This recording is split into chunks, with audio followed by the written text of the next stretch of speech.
William Perry, welcome to Heart of the Matter. You go by Perry, so I will be calling you Perry. Tell me about this organization, This Must Be the Place, and how you got the idea to start it.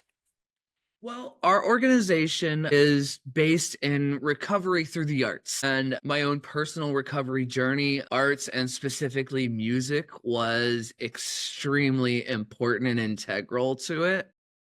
So, Well, I think a lot of my childhood growing up and traumas and things that I had to go through that maybe were unfair or unfortunate caused me to push a lot of emotions down to places where I wouldn't have to feel them. Maybe I couldn't even identify them because of that, because it had mm, become such a habit. And then when I, began my journey of recovery,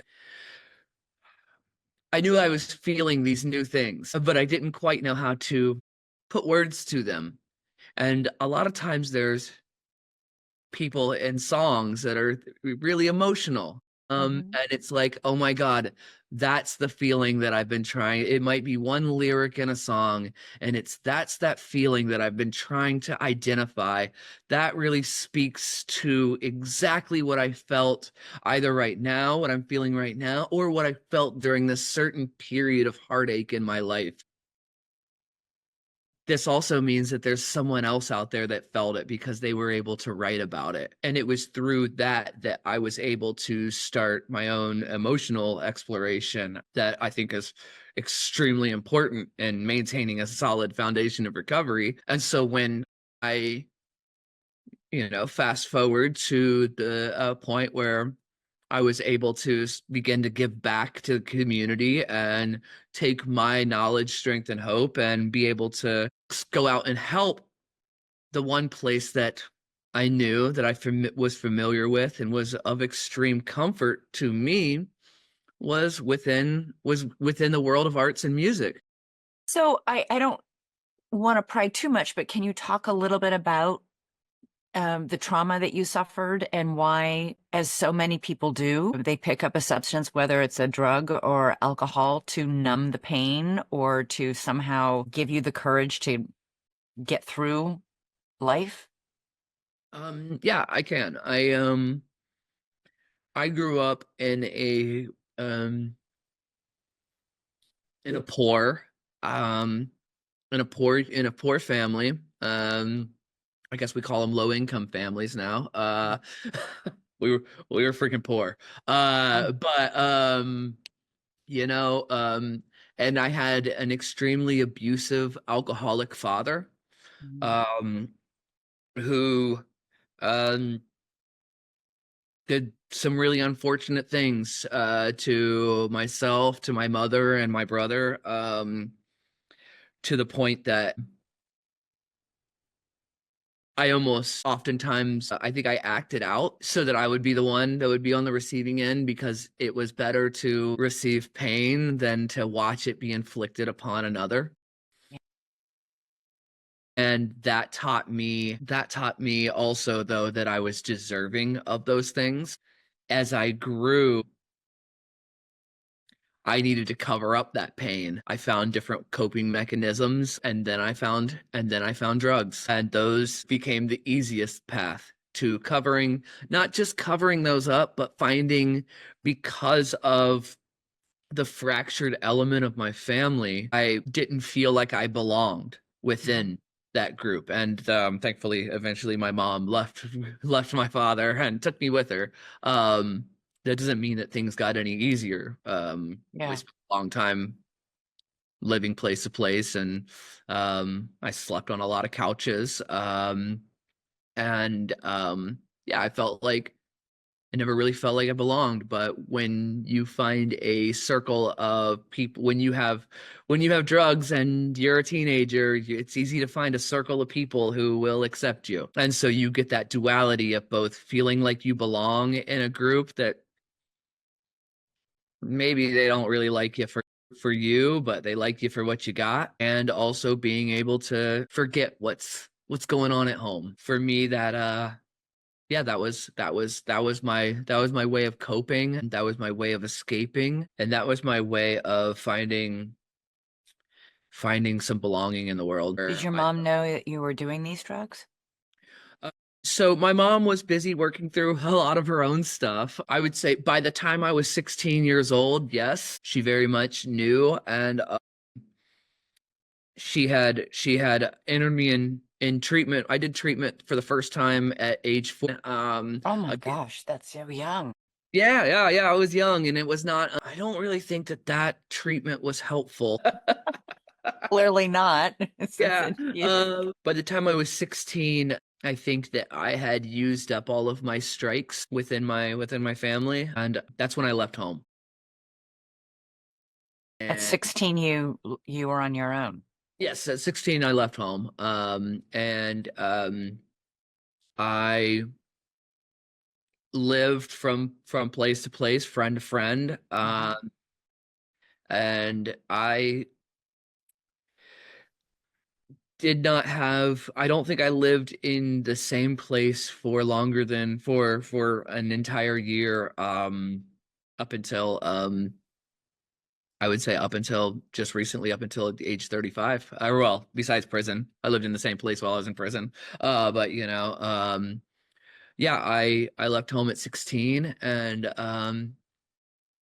I found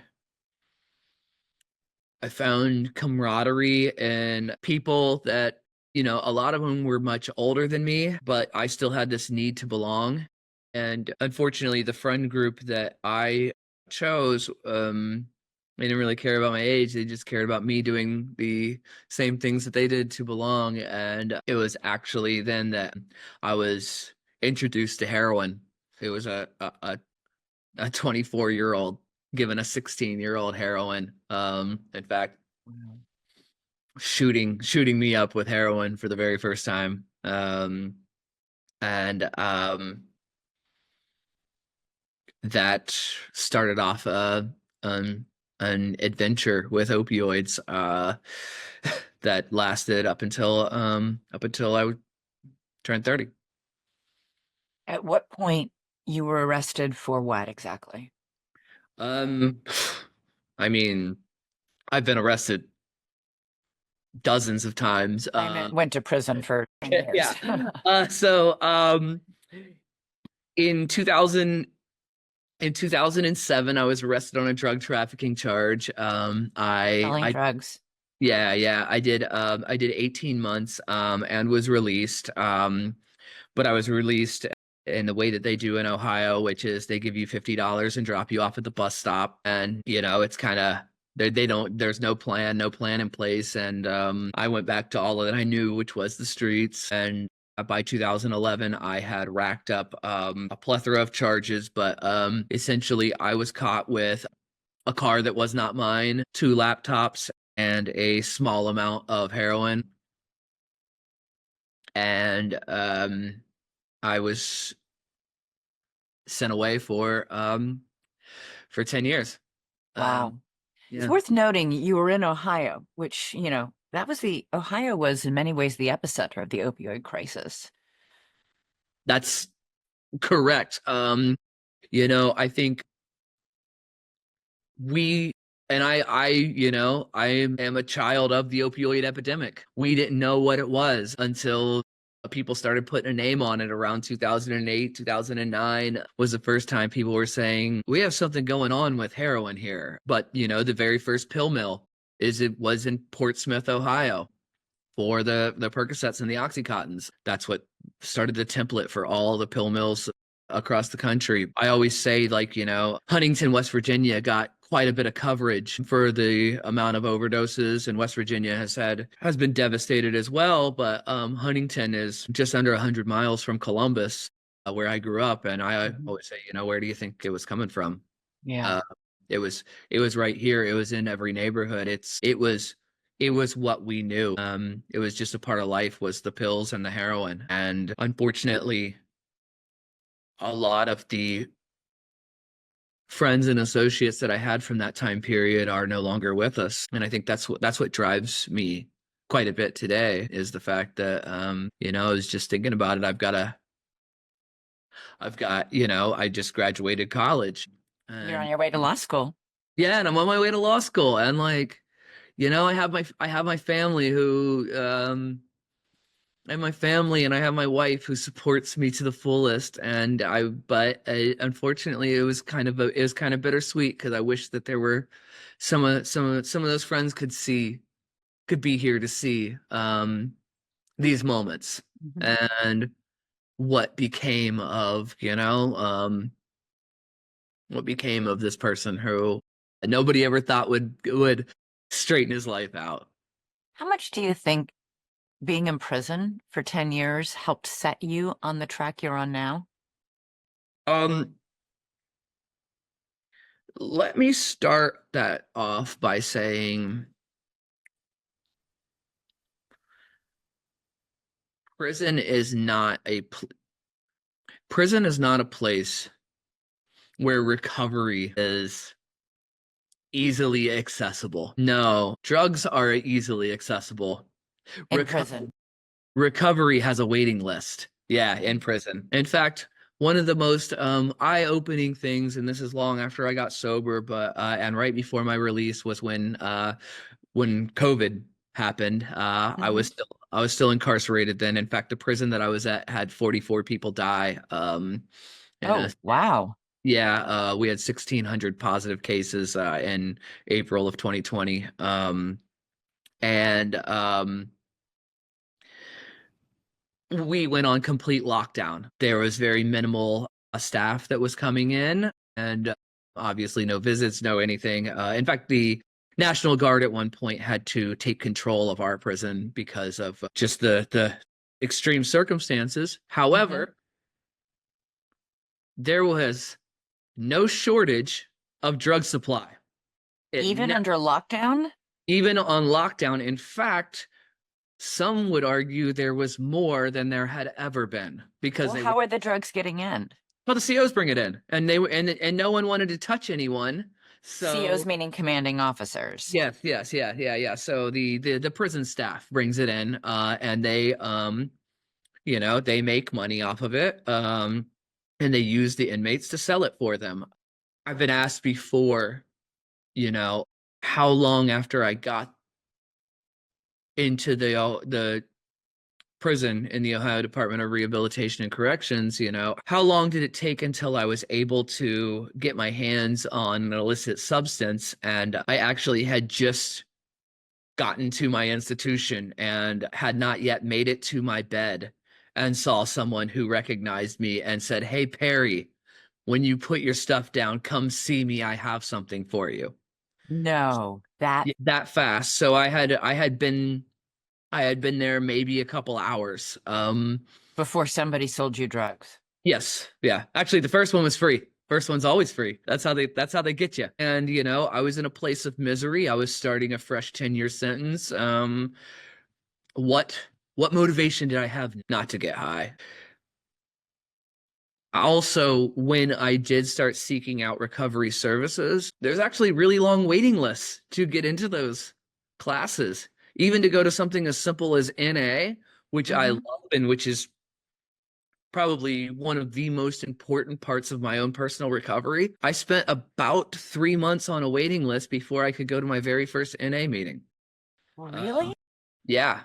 And you needed to also, maintain a certain amount of time out of not being in trouble or anything like that, which you would think someone seeking NA, like, odds are they probably are getting I some find that shenanigans. shocking. In the outside world, you spend all this time trying to coax people to come to an AA or NA meeting, um, as the first step toward even just recognizing you have an issue. And in prison, there's a 3-month waiting list. Yes, easily 3-month waiting list. Because there's limited space, and you have one meeting a week, and you have a prison of 3,000 people who want to go to this meeting. Not all of them obviously want to go to this meeting, but yeah, there's limited space in the tiny room that they allot to it on a Tuesday night. And yeah, so I waited my turn, and thankfully thankfully my number came up eventually, and I was able to able to start going to those meetings. But I think like that contrast there of how quickly I was able to get my hands on drugs versus how long it took me to get my hands on something that would give me some recovery or guidance from Mhm. anyone, um, really speaks to what happens inside of a prison. Now, that's not to say that it wasn't once I got my foot in the door, I took full advantage of everything that I possibly could. And that doesn't mean I got sober all in one day. I didn't get addicted all in one day. It's a process. That's kind of, in thinking about that, that's what's led me to doing harm reduction for a living, is, knowing that, hey, these things happen in tiny increments and we just try to like reduce harm little by little. And that's actually how I got clean, was by little by little taking these classes. And hey, sometimes I would slip up, but then there'd be someone to tell me, okay, well, we're glad you were able to admit that to us, and talk about it and talk about the reasons why you did. And eventually,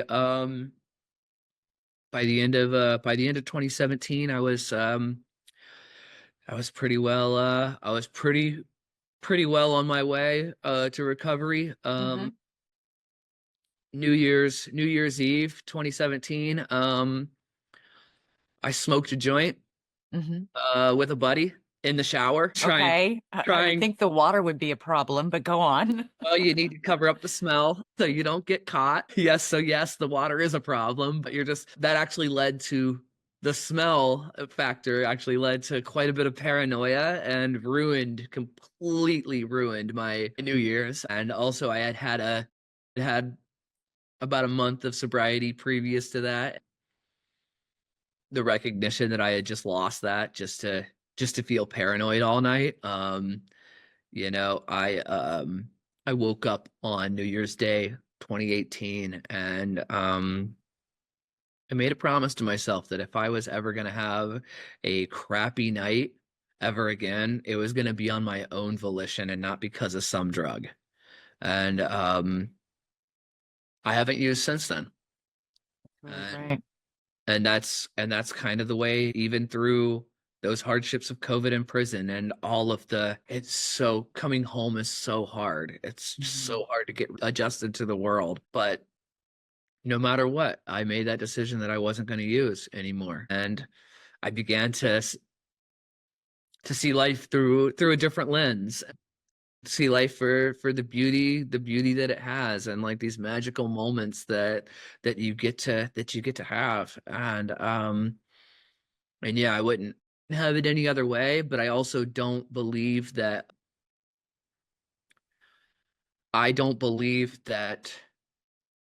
I would be the person who's sitting here talking to you right now if I hadn't Mhm. gone through these things. I am this person because of those things, not in spite of those things.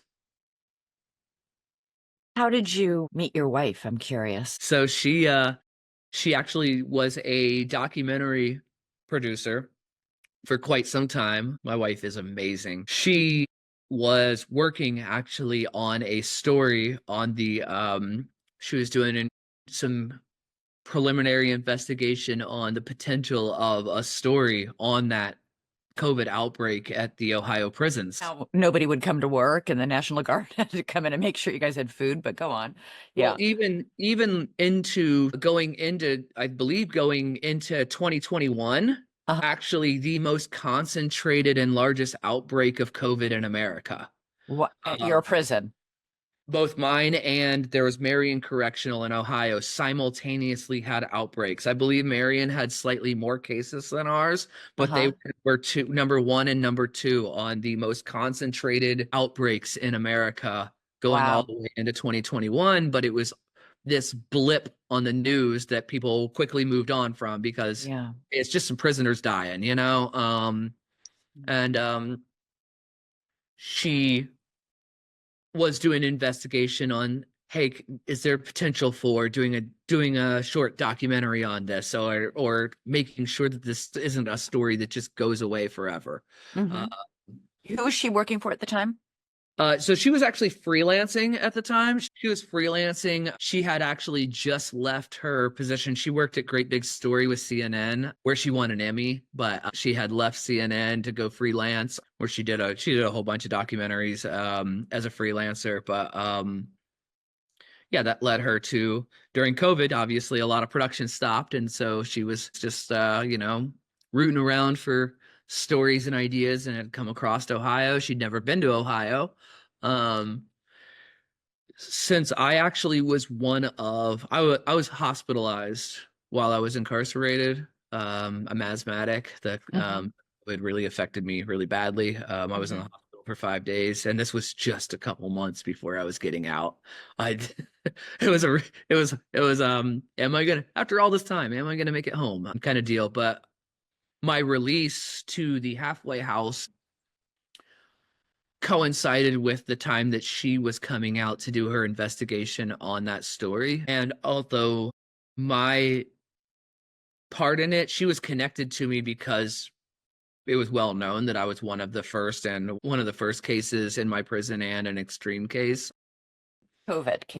Yeah, COVID case. And so she was connected to me through that, but I wasn't really part of the way she was trying to tell the story. But I did become kind of a de facto tour guide for Ohio because I love this Hmm. place. And and was able to explain how the prison system works here and different things of that nature. And we became very, very good friends. And then we became more than friends. And next thing you know, I was fully released from the halfway house. She took me, she was actually covering Joe Biden's inauguration. So the day after I was released from the custody of the state of Ohio, she actually took me to Washington D.C. with her, and I got to see the inauguration. And then we went to New York City and packed up her apartment, and she moved into her own apartment here in Columbus, Ohio. And I guess, you know, she was willing to take a big chance on me, and I'm ever grateful for that. A year and a half later, we were married, started a nonprofit that does its little part to try and help the world.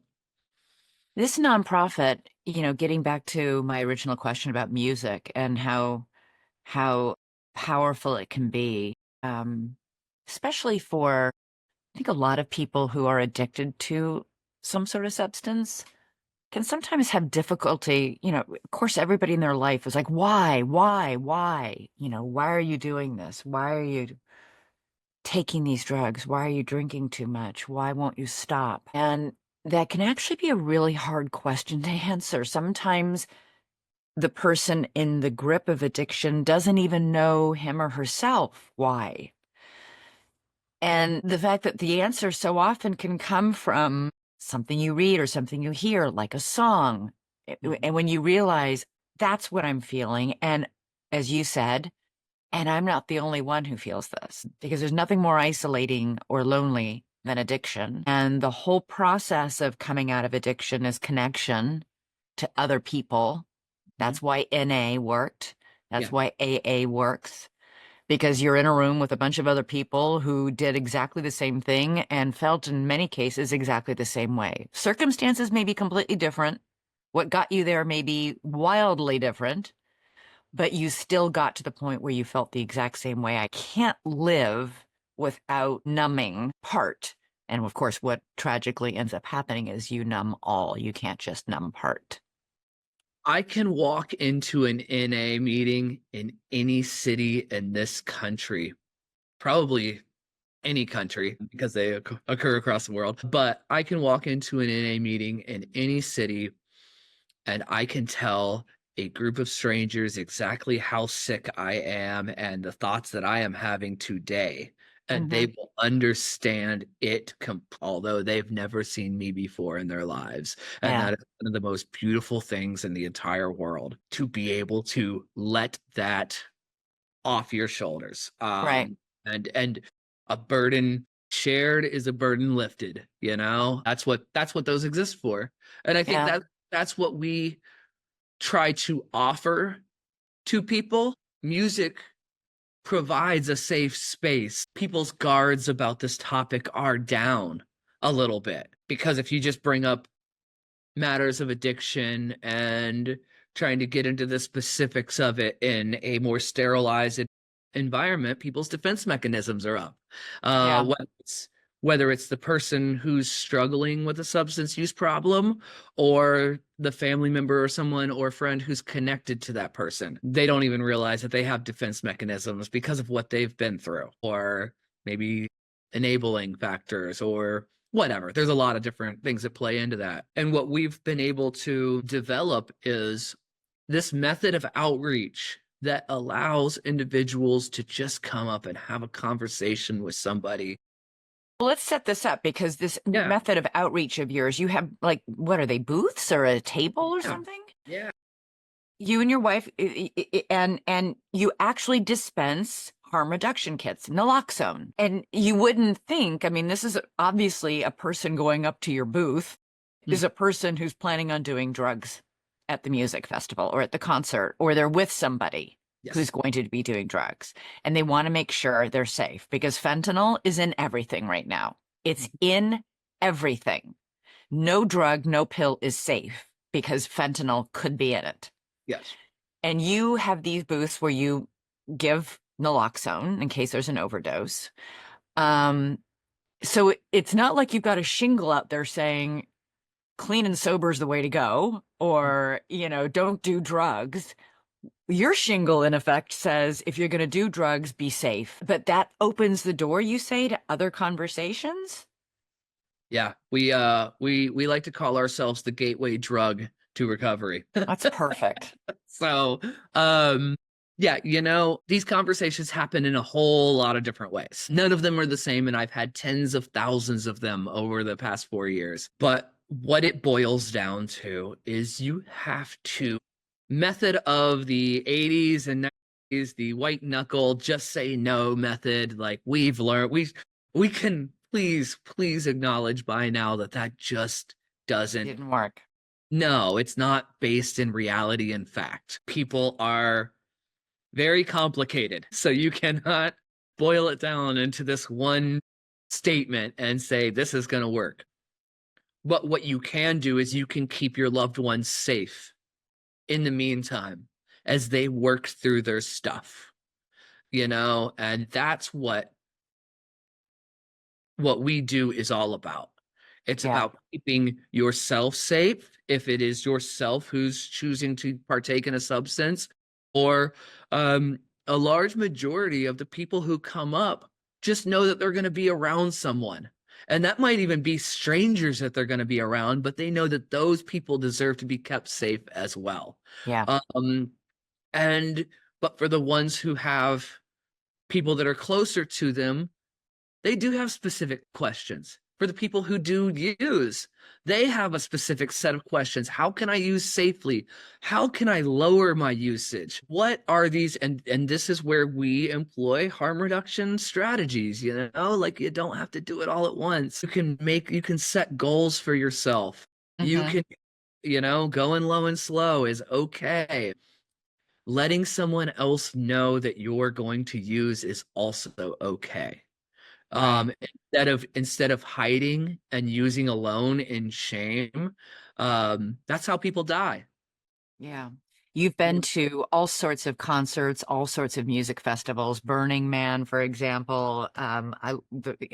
Many bands have entered into partnerships. The Talking Heads, love them. Interpol, the Black Angels. And since March of 2022, you've distributed 85,000 naloxone kits. Do you have any Yes. idea how many lives you might have saved? So actually that number is now up because we started this year. We are up over 100,000 kits that we've distributed. Wow. And we have confirmed over 1,500 opioid overdose reversals. That's Uh, incredible. That's incredible. You saved 1,500 people's lives. you know, Helped save them. yeah, we were just the conduit. We just put the stuff in people's hands. And I look around, and that's part of why we do this very active and mobile and hard thing, You know, when I look around, and yes, there's all kinds of awareness campaigns about fentanyl. There's one pill can kill slogans on billboards and things of that. Mhm. No, the time of plausible deniability for fentanyl has long passed. Everyone knows about it. However, the problem with this specific drug is if you don't have the tool, the medicine that can counteract it, Right. none of that stuff has any point. And so Yeah. you have to be able to give it to people. And we also believe firmly that you have to be able to give it to people for free because it should not cost you money to save someone else's life.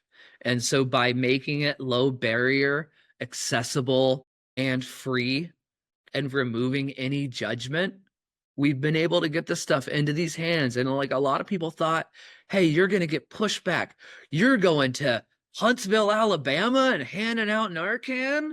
You know, they're knocking down our door is what they were doing. Lexington, Kentucky, they love us there because we are coming with exactly what they want, what people want to take back into their neighborhood because they know what's going on a couple doors down. They know what's going on at the gas station down the street, and they hope maybe they're there to help someone.